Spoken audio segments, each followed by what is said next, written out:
샬롬 할렐루야. 요한복음 11장 39에서 44절여.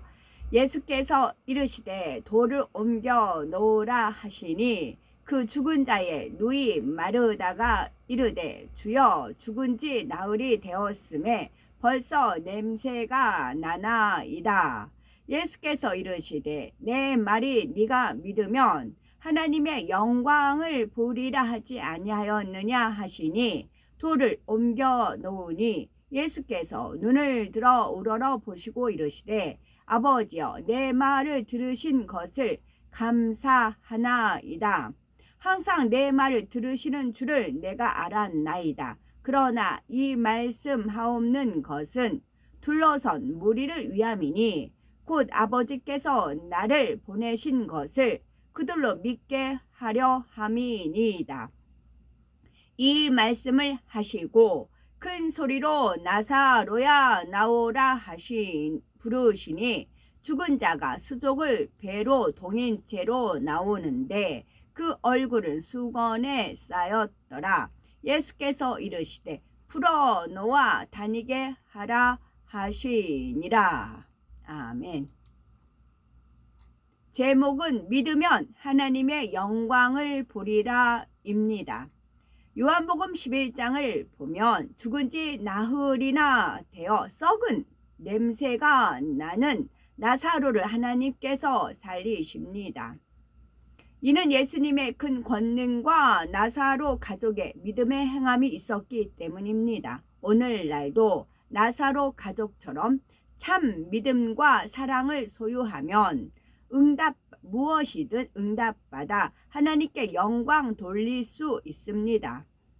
병든 나사로에게는 마리아와 마르다라는 두 명의 누이가 있었지요. 이들은 예루살렘 근처 베다니라는 동네에 살았습니다. 마리아는 예수님께 향유를 붓고 머리털로 발을 씻기던 여인으로 병든 나사로는 그의 오라비입니다. 하지만 누가복음 7장에 나오는 막달라 마리아와는 다른 여인입니다. 그러면 유명한 선지자나 예수님의 제자도 아닌 평범한 이들 남매가 어떻게 예수님의 크신 권능의 증인으로 하나님께 영광을 돌렸을까요? 첫째는 전지전능하신 하나님과 또 하나님께서 함께 하시는 예수님을 믿었기 때문입니다. 예수님께서 나사로가 병들었다는 소식을 들으시고 그 계시던 곳에서 이틀을 더 유하시고 그 후에 유대로 다시 가셨습니다. 그리고 병든 나사로가 죽어 무덤에 있은 지 이미 나흘이 되었을 때 예수님께서 베다니로 오셨습니다. 그러자 마르다는 요한복음 11장 21에서 22절에 주께서 여기 계셨다면 내 오라비가 죽지 아니하였겠나이다. 그러나 나는 이제라도 주께서 무엇이든지 주님 하나님께서 구하시는 것을 하나님이 주실 줄을 아나이다 고백합니다. 나사로의 죽음에 대해서는 매우 애통하지만 예수님에 대한 신뢰는 절대적입니다. 물론 마르다는 지금 나사로가 다시 살아날 수 있다고 생각해서 고백한 것은 아닙니다. 예수님께서 네 오라비가 다시 살리라 하시자 마지막 날 부활에는 다시 살 줄을 내가 아나이다 라고 답한 것을 보면 알 수가 있지요.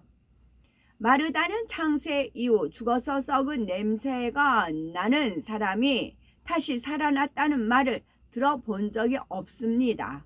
그러나 마르다는 마음 중심에서 예수님을 믿었습니다. 믿음으로 구하면 반드시 응답하시는 여호와 하나님, 그 하나님께서 함께 하시는 예수님을 중심으로 믿고 의지했지요. 만약 마르다가 그런 기적에 대해 알고 있었다면 나사로를 다시 살려달라고 청하고도 남았을 것입니다. 혹여 그런 고백이 뭐 어렵나 라고 생각하는 분이 계시겠는지요. 사랑하는 가족이 이독할 때 또는 경제적으로 파산밖에는 길이 없을 때 더는 가망이 없는 상황에 놓일 수 있습니다. 이럴 때도 하나님께서 역사해 주시면 소생될 줄 믿습니다. 이렇게 마음 중심으로 믿음의 고백을 하실 수가 있겠는지요. 그런데 응답을 받으려면 지식적인 믿음을 영적인 믿음으로 바꿔야 합니다. 마르다도 예수님께서 행하신 기사와 표적, 권능을 보고 들었기에 아는 지식 안에서 믿음의 고백을 할 수 있었지요. 이에 예수님께서는 아직 지식적인 믿음이긴 하지만 마르다의 고운 중심을 아셨기에 참 믿음으로 고백할 수 있도록 이끌어 주심으로 결국 응답을 받을 수가 있었던 것입니다.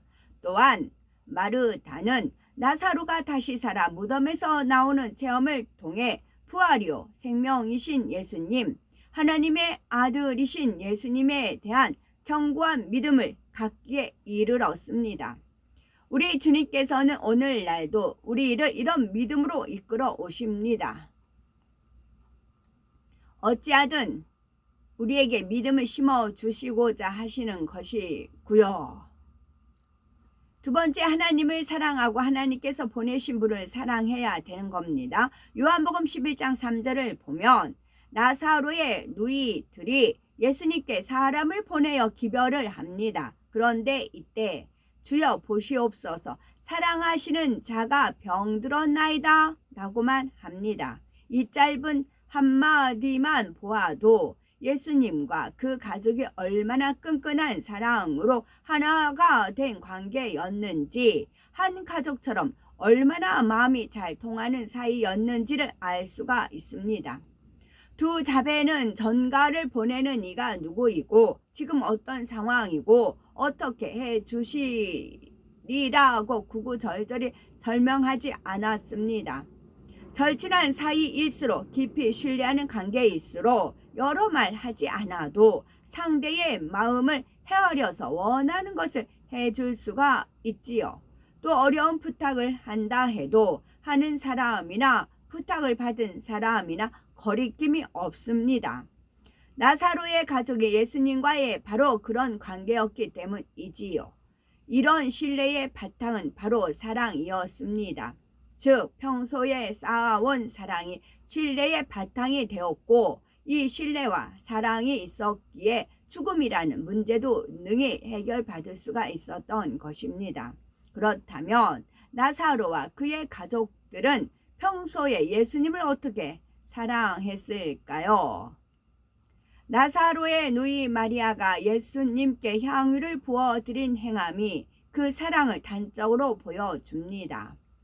예수님의 머리와 발에 향유를 부어드리고 머리카락으로 발을 씻어드리는 행함은 참으로 감동적인 최고의 사랑의 표현이었지요.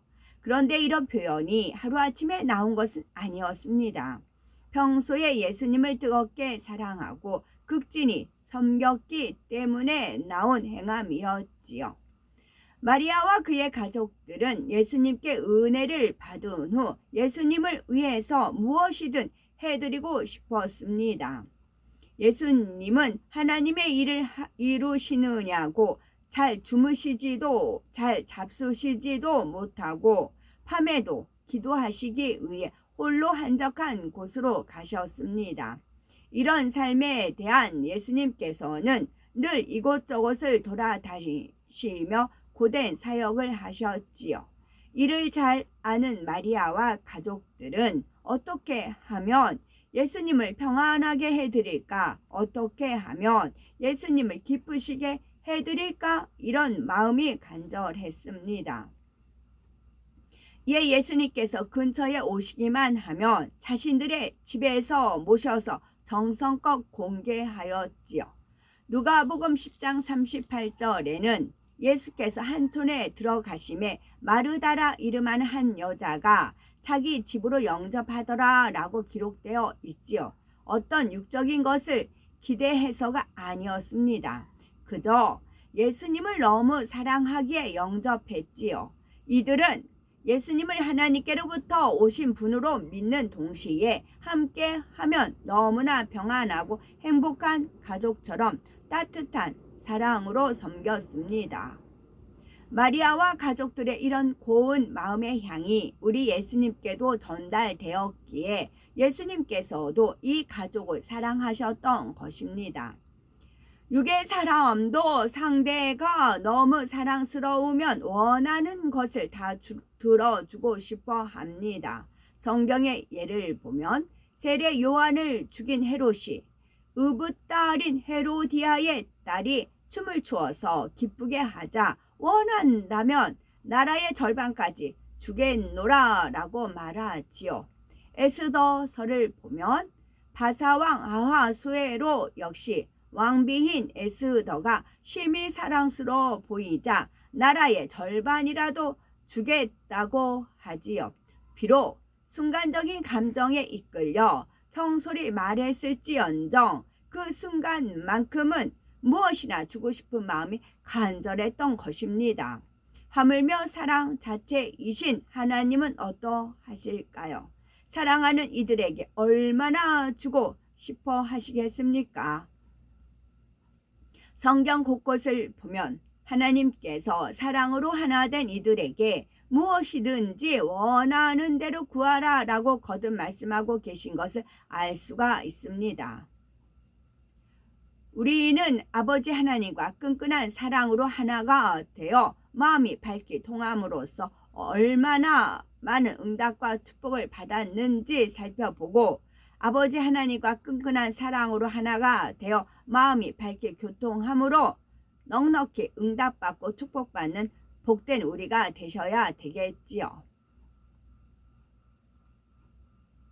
나사로가 병들어 죽을 상황에서도 마리아와 마르다는 하나님과 예수님께 대한 사랑과 믿음이 변하지 않았습니다. 감당하기 어려운 상황에 놓였을 때에도 예수님께 받은 은혜와 예수님께 받은 사랑이 마음에서 결코 식지 않았기 때문입니다.